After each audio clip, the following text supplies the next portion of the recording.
Good afternoon, Bobcats. I'm Kylie. This is our BBTV News for Friday, February 3rd, 2017.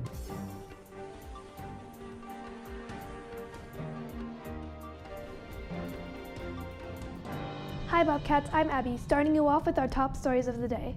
Yesterday, America's furriest weather forecaster will give his forecast for the next 6 weeks. Punxsutawney Phil will come out of his burrow today, but did he see his shadow? In 1993, Bill Murray relived the same day over and over again in the movie Groundhog Day. This is just kind of the most fun midwinter party to come to in the world. John LaVeach has been reliving it in real life for the past 26 years. You get to party with 20,000 strangers on a hillside in the freezing cold and wait for them to pull a rat out of a tree stump in the middle of the night so you can find out what the weather's going to be like. LaVeach makes the 5-hour pilgrimage from New York to Pennsylvania and has a standing reservation at this bed and breakfast just outside of town. He shows up at Gobbler's Knob hours early for the big reveal, an early spring or 6 more weeks of winter. No, he's sitting there. Phil's forecasts are not especially reliable, but the tourists are. I've been here for 10 years. I get to use both paws now. Phil's tuxedo-clad inner circle is an integral part of the spectacle. It's fun. Bill Dealey is the president and the one who gets the forecast from Phil. He and I just basically go eye to eye. And you see some positive vibes or some not positive vibes. It's like your girlfriend. Dealey has seen the event from its humble beginnings to the tourist draw it's become today, thanks in part to the movie. It put us on the map. This year, the movie is center stage in London as a musical. It'll debut on Broadway next month, putting Punxsutawney's odd tradition back in the spotlight. And yes, John LaVeach has tickets. Oh, absolutely. My fiance for Christmas got me tickets to opening week.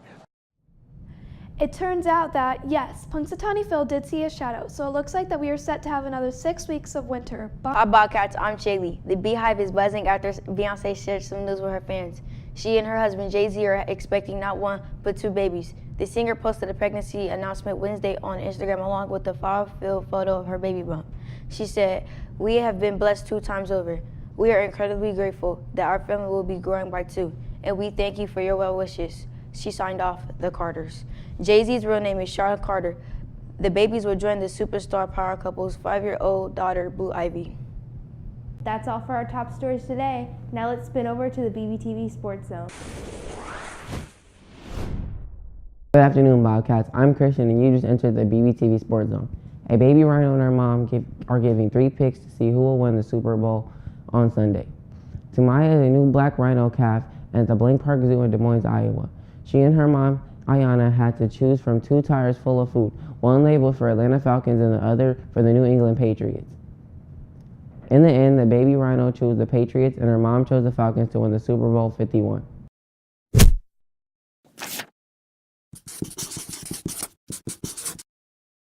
A high school student in Kansas is getting a lot of attention from all the world after he turned a school locker into a soda vending machine.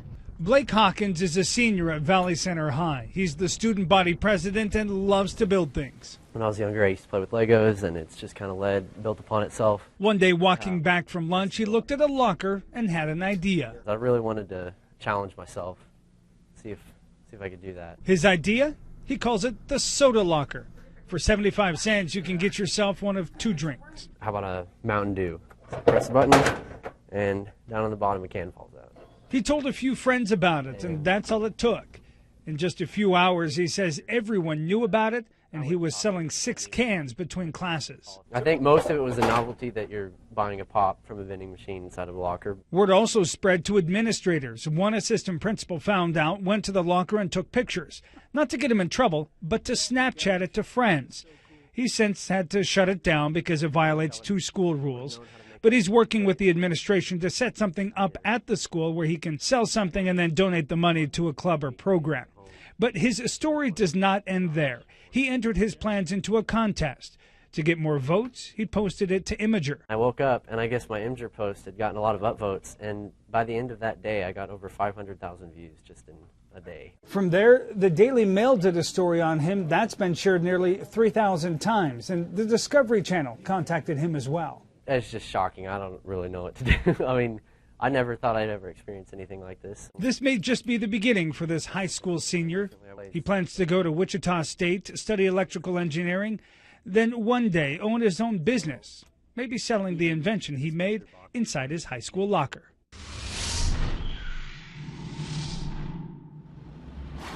Hi Bobcats, I'm Kylie and I'm here with your daily announcements. First up, best of luck to our African American History Challenge team as they prepare for the competition this weekend. A reminder to team members that there is a rehearsal at 4:30 today at North High. The competition is Saturday at 4 p.m. Buffett can win a Spirit Award for having the most spectators.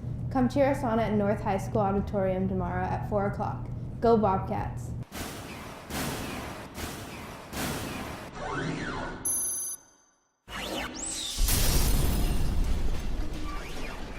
Good afternoon, Bobcats. I'm Haley, and I'm here with the Before We Go segment.